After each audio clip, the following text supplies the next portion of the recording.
remember as a small boy, I used to go to the races at the Costa Mesa Speedway. And after the races, I used to go in the pits and have my favorite riders sign the autographs. Used to just have them sign them on the programs, like most of the little kids. And I remember going to number 10, Dave Galvin, and having him sign my autograph. And he was just the nicest guy.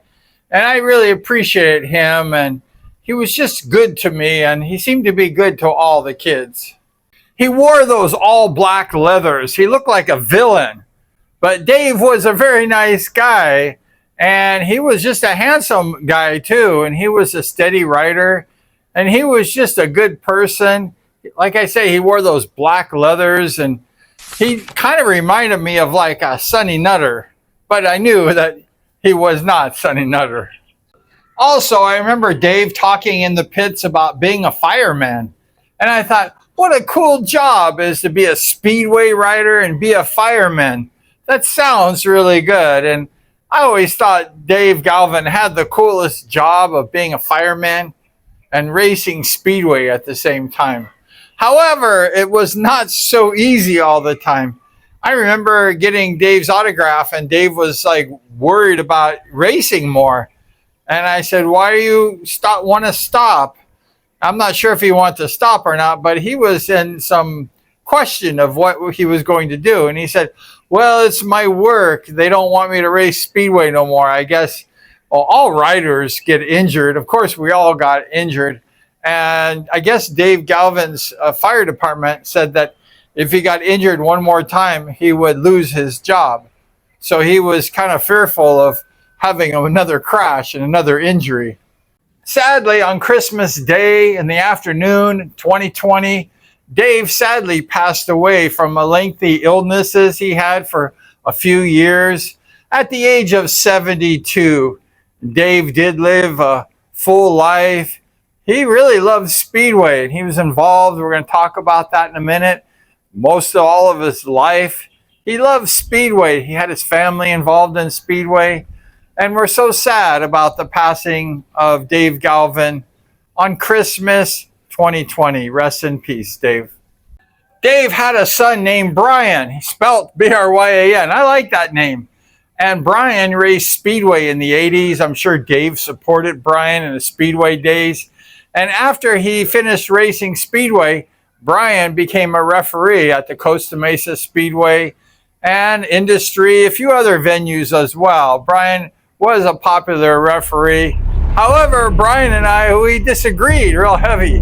We had a lot of disagreements and there was a big clash with Brian and I and Dave. I called Dave to talk to him about it and Dave just didn't want to have anything to do with it. And Dave suddenly kind of disliked me and I feel sad because, you know, I like Dave and I never wanted to have any disagreements or any bad feelings about, you know, our situation. But Brian and I, we had a lot of clashes. And Eddie Castro also with Brian. Eddie was my rider. And we had lots of disagreements. And I knew when Brian was refereeing, I had to win that main event or I was not going to get the call for sure.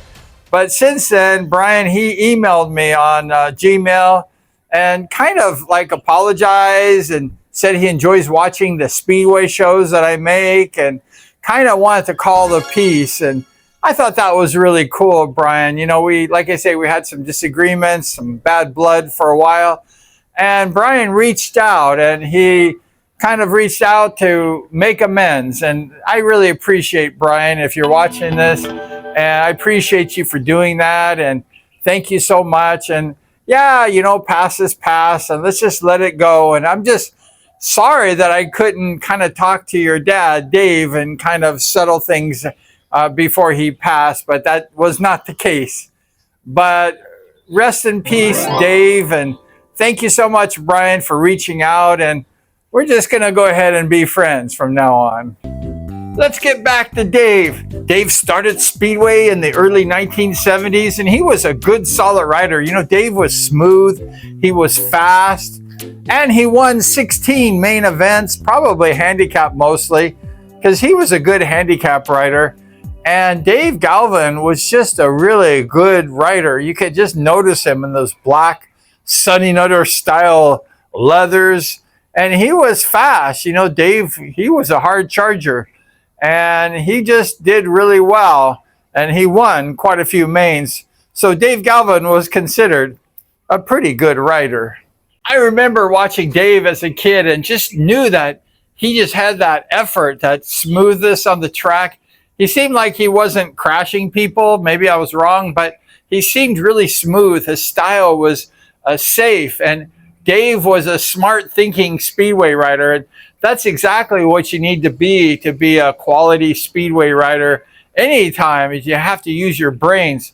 I always tell the young kids, use your brains, not your throttle. Because if you're thinking and you're a thinking speedway rider, you're always going to be competitive and you're going to win a lot.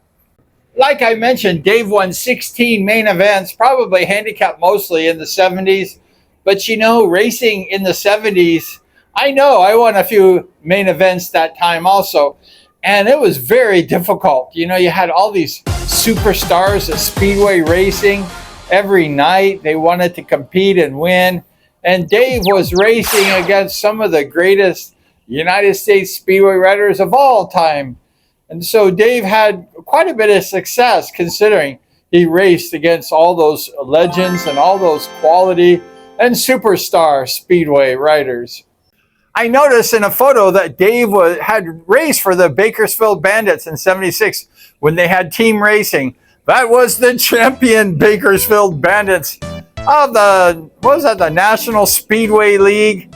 And Dave, I looked for his average, to be honest with you, in the program, and I couldn't see his name.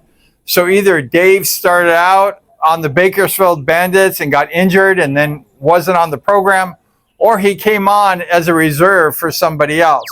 But needless to say, Dave was a member of the Bakersfield Bandits, and they were a good team. Like I mentioned, they won the National Speedway League Championship. Nice. It only lasted 1 year, and they had beat the Los Angeles Sprockets by a match or two, and they were competitive. And one of the reasons why the Bakersfield won so much is that Digger Helm groomed the track to be a sort of a hard track for the pole riding with Carlisle's and 19-inch tires.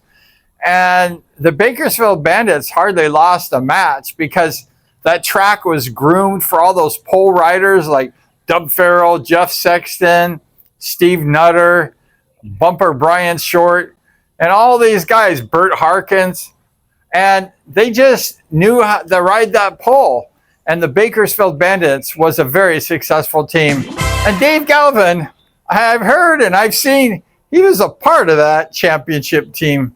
But in his latter years, Dave was always involved in speedway with his son. His grandsons raced speedway. And he was involved in the Facebook page Speedway USA. He was always involved. Since Dave and I were not best of friends, he excluded me from that group. But it didn't matter because, you know, life is short and you just got to move on, right? But Dave was very involved in speedway, and he was always at the races also. He'd go to, let's say, the Grand and Costa Mesa and Pirate Speedway when it was open.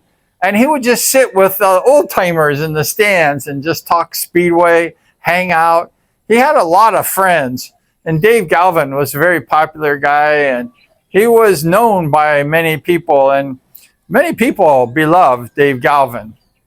I always think of Dave when I was a child, when Dave was so kind to the kids and signing those autographs, and he was just a very sweet man. And I always remember fondly the kindness, the goodness that Dave Galvin had to me, for me when I was just a little kid in the pits at Costa Mesa Speedway. Today we honor the life of Dave Galvin. He sadly passed away in 2020, and he's missed by many. He had a lot of friends in Speedway. And Dave Galvin was genuinely a good person, and he suffered with his illnesses. And we just want to extend our thoughts and prayers to the entire Galvin family.